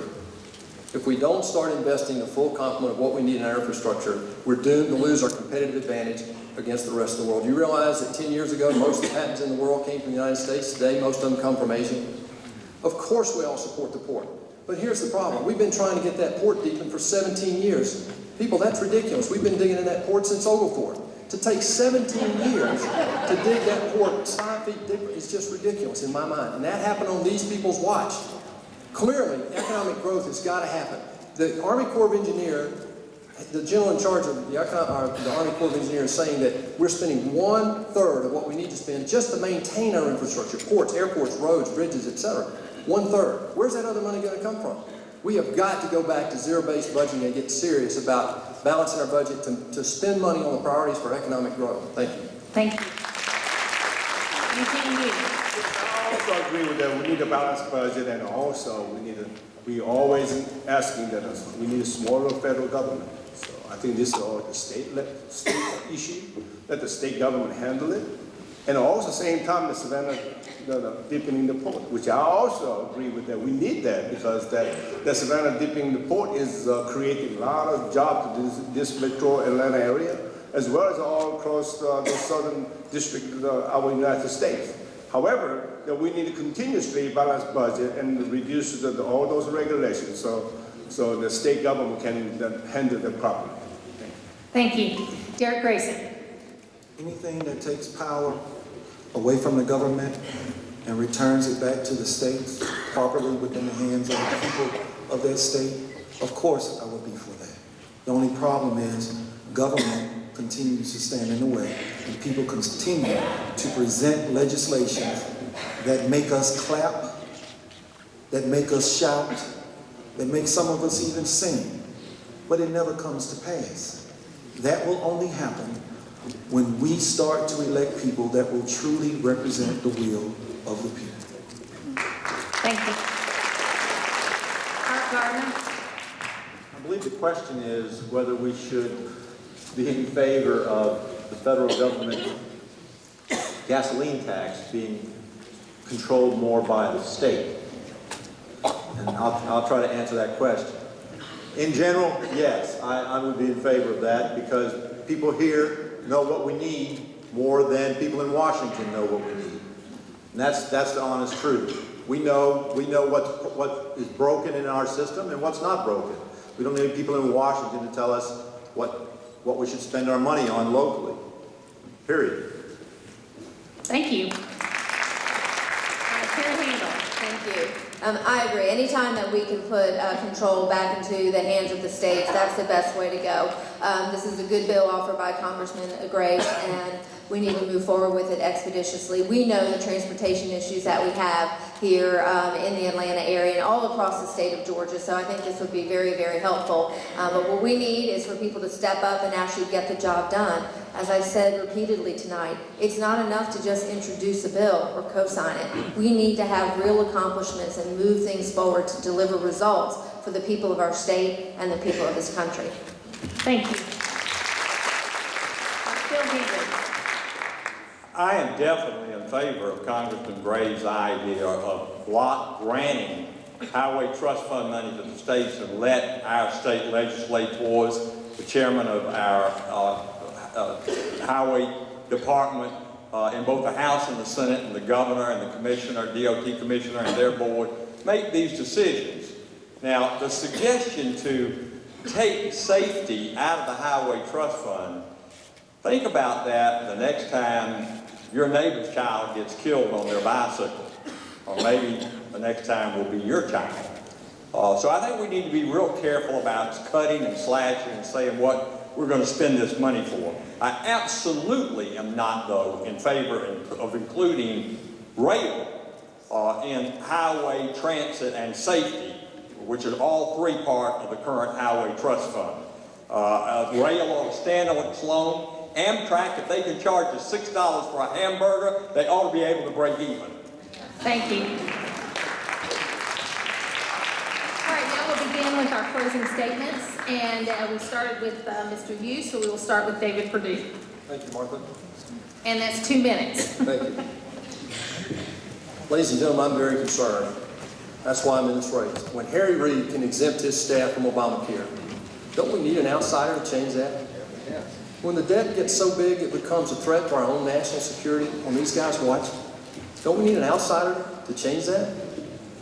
Look, the decision in this race is going to be very simple. If you like what's going on in Washington, you've got 4 professional politicians from which to choose. They've been in office 63 years. They know how to do it. They've run 39 times. My background is very simple. My mother and dad were teachers. My wife's a teacher. We grew up working on our farms. I worked my way through Georgia Tech, got an engineering degree. Went back later, got another engineering degree. And I worked my way up in the business world to become a leader of companies like Reebok and Dollar General. I've learned what it takes to compete in the global economy. The problem right now is that we get distracted, just like you see tonight, with the noise around all these issues. They're all important. But if we don't attack each issue with a perspective of what the crisis is, we're going to miss this opportunity. We have a window of opportunity. We have a God-given boom right now in energy. We have a God-given boom that we have a $16 trillion economy that we can manipulate and move larger than the next 10 economies out there. And we're not using it. In my lifetime, we've experienced the biggest explosion in economic growth in human history in the last half of the 20th century. And we're wasting it right now because of our debt. Ronald Reagan asked a very seminal question on the eve of his election. He said, are you better off than you were 4 years ago? Tonight, I have a different question. Are your kids and grandkids going to be better off than we are? And the answer is no. It's unconscionable, it's unforgivable, and it's not necessary. It's not too late. We can fix this. I offer a clear alternative in this race. If you like what's going on in Washington, pick one of these guys. But I think it's time for a new perspective. If we want different results in Washington, don't we need to send a different type of person to Washington? I am that guy. Thank you.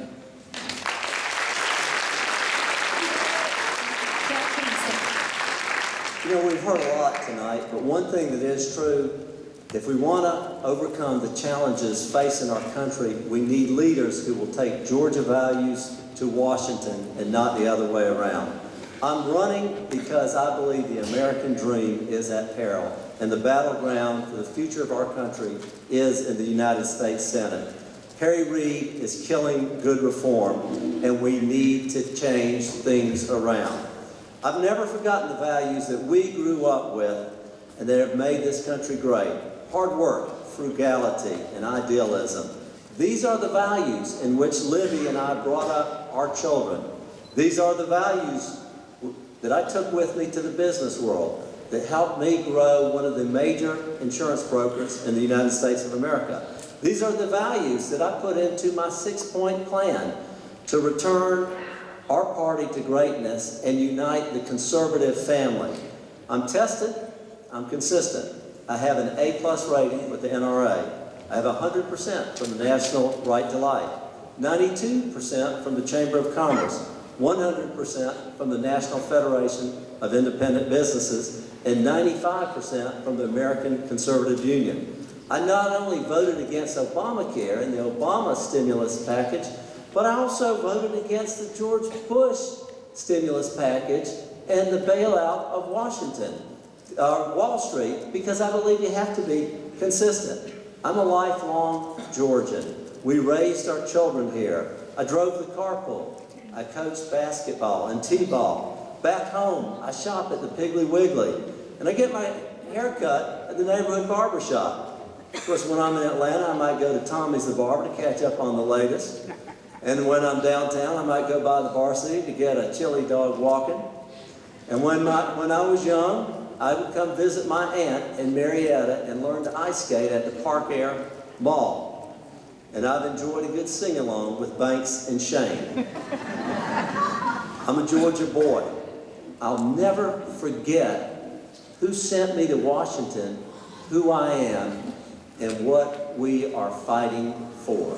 Thank you very much.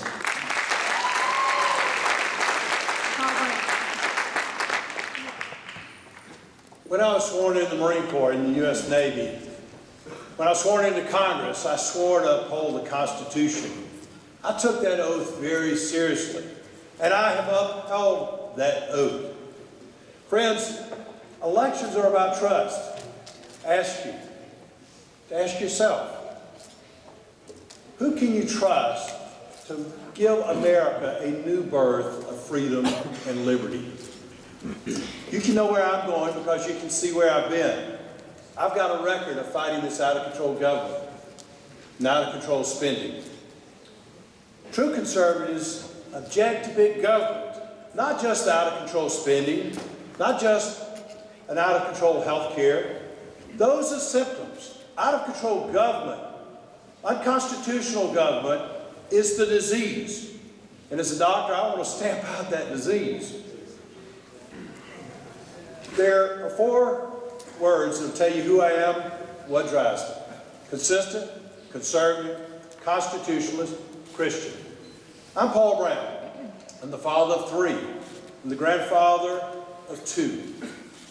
I'm the husband of my wife for the last 28 years, Nikki Brown. I'm fighting for their future. I'm fighting for their liberty. I'm fighting for the liberty and future of you and your children and your grandchildren. By stopping this out-of-control government, by repealing Obamacare and replacing it with my Patient Option Act.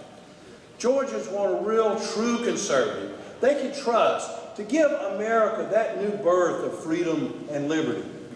To do so, if you want real change, you must vote for someone who has a proven record of standing against big government, standing up for the Constitution. And I stand alone as that person. Vote for Paul Brown for U.S. Senate. We'll restore liberty and freedom in America. Thank you. Phil Gingrich. I'm going to go my opponent's one better. I don't shop at the Piggly Wiggly. I shop at Dollar General. I have a two-point plan.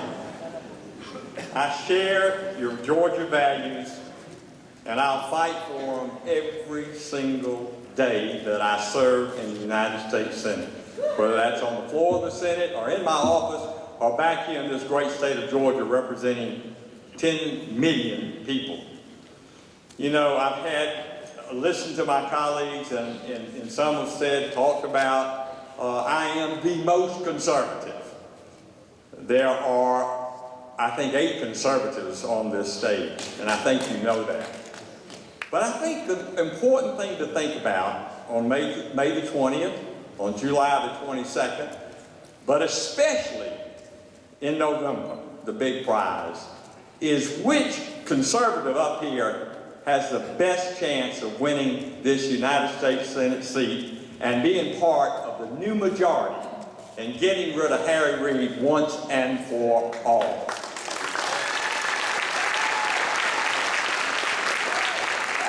I am asked many times about, you know, why are you running? Or I hear other candidates ask, why are they running? They say, well, it's for my children. Or maybe it's for my grandchildren. Well, it is. And I'm going to outdo them once again. I've been married to Billy for 43 years. And we're both native Georgians. And we have 13 grandchildren. And they all live right here in metropolitan Atlanta. We care about Georgia. But we also care about the senior citizens. A lot of you in this room, a lot of my colleagues on this stage, you can't forget about the fact that the month may run out before the money. And if we don't do something about entitlement programs like Social Security and Medicare, that's exactly what's going to happen. Vote for Phil Gingrich, United States Senate. He delivers.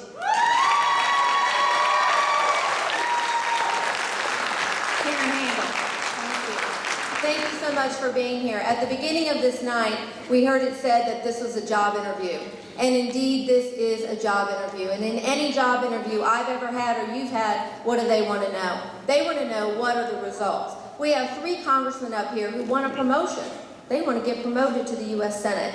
Let's look at those results. In the past 20 years, $4 trillion went to $17 trillion in debt. They'd like to have you think they had nothing to do with it. Well, the fact is that Congressman Kingston and Congressman Gingrich both voted to raise the debt ceiling in 2003, again in 2004 by nearly $1 trillion times each. They were part of reckless spending for things like the bridge to nowhere, for things like, almost $20 million for the Ted Kennedy Center, $2 million for the Charlie Rangel Center in New York City. Ladies and gentlemen, these are the results, and look at where our country is. Do any of them deserve a promotion? No. We need new leadership in Washington. We need an individual who has a proven record of actually translating and putting conservative principles into action. I have that. Our country's in trouble, and if we don't change the trajectory, change the direction, we'll lose a lot of our freedoms, and we'll lose the opportunities that each one of us have had. And the truth is, we stand on the shoulders of generations before us. They gave everything everything, so that we could live in a great land of freedom and a great land of opportunity. So what will be the legacy that we leave? Crushing debt, fewer freedoms, less opportunities? It's time to stand up and take our country back and put us on a new trajectory. I ask for your vote so that together we can do the things that we need to do to preserve the great United States of America, always as the greatest land of opportunity and the greatest land of the free. Thank you very much. God bless you.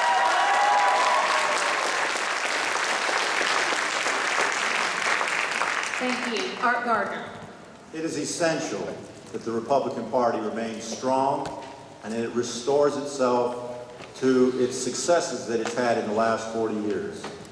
And there are two paths before us. One path, advocated by many on this stage, would focus on the wrong things. The proper focus is governance, not the social issues which drive many people away from our party.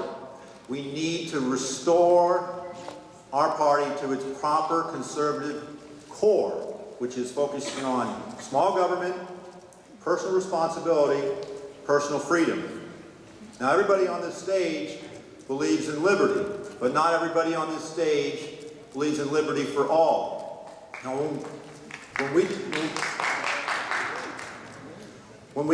tonight, before we started, we took the Pledge of Allegiance. And the Pledge of Allegiance says that we promise liberty and justice for all. Not for some, not for most, but for all. So I'm the only one on this stage that has the courage to say that gay Americans are Americans first and gay second, and they should be welcome in our party.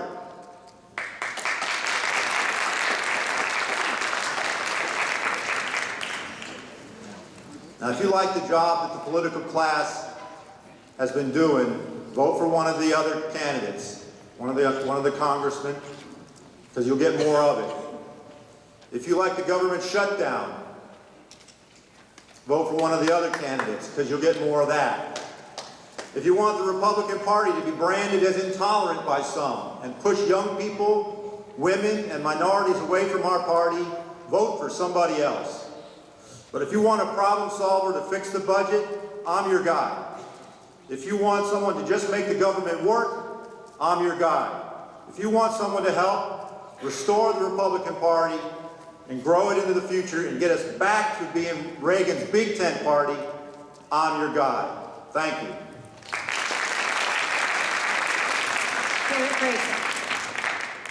I'm going to give you a homework assignment. After tonight, I want you to check the press tomorrow, all the way through the week, and I want you to see if what you heard tonight matches what they reported. They throw around the catchphrases and slogans that you've all heard. To those who won't take the time to come out and actually learn of these candidates, let alone study their voting records. Understand this: money supports the incumbents. That money comes from corporate and special interests, and the royals who control that money control what's put out in the press. You may get it, but unless you're prepared to be the press and go out and each one reach one and tell them the things that you heard tonight, because you won't see what you heard tonight in the press, because the press does not want the real truths that were revealed here tonight to get out. That is how they keep the machine moving the way that the machine has been moving. Last debate I was asked a question about diversity. I think I was the only one that really answered the question with thunder, because I heard the demons in hell shaking because of the applause. However, the GMA had a forum this past Monday. I'm the only black, along with Eugene, as minorities in this saying, and I wasn't even invited. Where is the inclusion? So don't talk to me about inclusion or diversity when it always comes down to just lip service. If you want to grow this party, it's going to be up to you guys. Not those that are political royals, not those in the press, and not those with their special agendas. It's going to take you. Thank you.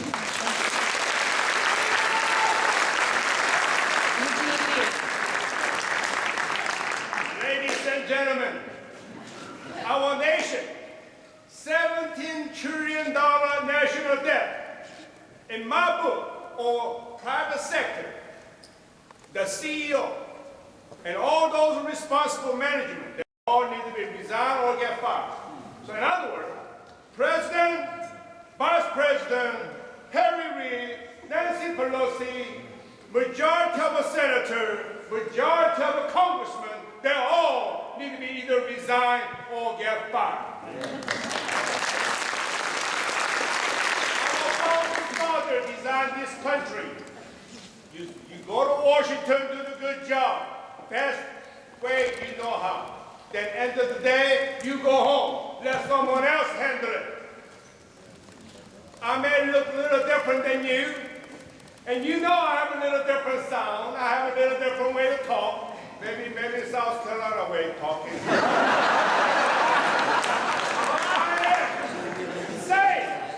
Same as American like you, and I love Georgia like you, and I am proud to be an American like you.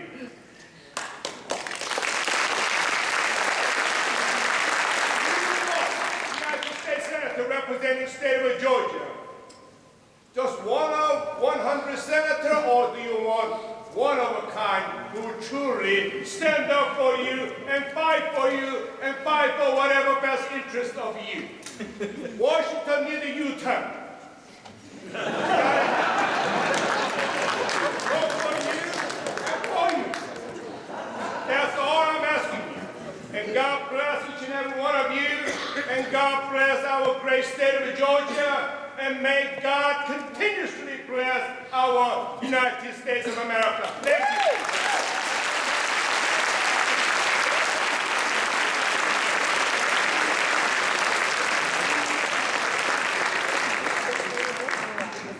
I want to thank all the candidates and their staffs. I want to thank Kyle and Dr. Swint for being here. It was great to be here. Thank all the volunteers and the folks from Cobb County Republican Party and Cherokee County Republican Party. I had a group of Russian doctors that were visiting with me this week. They were part of a Rotary Exchange program. Got to talk to folks that were in different specialties and were opening businesses. And I found out that it is easier to start a business in the former Soviet Union than it is in the United States of America. That is wrong. It is something that I think we have to take very seriously. It is very important that we're at events like this. About 30,000 of you across the state will attend events like this, whether it's Tea Party or GOP events or debates. About 700,000 or so of you are going to go to the primary. There are a lot of people we need to get our message out. I am a proud Republican, and I believe that it's important that we support Republican nominees. And one of the people on this stage are going to be your nominee. And when the runoff is over, they will be battered and bruised and broke. And it will be important for us, all of us, to get behind whoever this nominee is.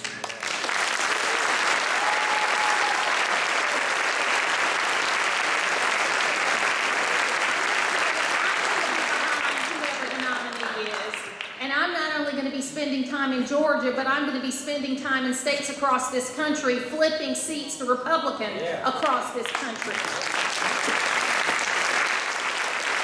So we'll be back together in a couple of weeks in Gainesville. There's going to be more debates throughout the next few months. You can go to zpolitics.com and get all the information about that. Have to get a shameless plug in, John, sorry. But thank you so much, and thanks to John Padgett for organizing all of this. Hope you all have a wonderful and safe night. Thank you for being here.